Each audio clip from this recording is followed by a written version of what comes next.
Πρέπει κάποιος να μας βοηθήσει. Δεν γίνεται να μας βοηθήσει. Ποιος θα μας βοηθήσει.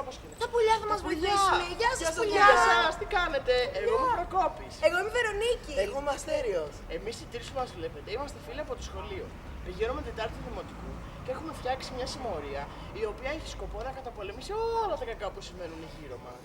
Γι' αυτό αποφασίσαμε με αυτόν τον τρόπο να επικοινωνήσουμε μαζί σας για να μας βοηθήσετε για τις ανησυχίες μας και τους προβληματισμούς μας. Θέλετε να μας βοηθήσετε? Επειδή όμως τα πολλά λόγια είναι φτώχεια, εμείς είμαστε αποφασισμένοι να μπούμε στη δράση με πράξη. Τι σημαίνει αυτό? Δεν θα σας τα πούμε όλα από τώρα, θα δείτε. Επειδή ξέρουμε ότι εσείς τα πουλιά δίνετε χέρι, είμαστε σίγουροι ότι θα βοηθήσετε και εμάς. Θέλετε να μας βοηθήσετε?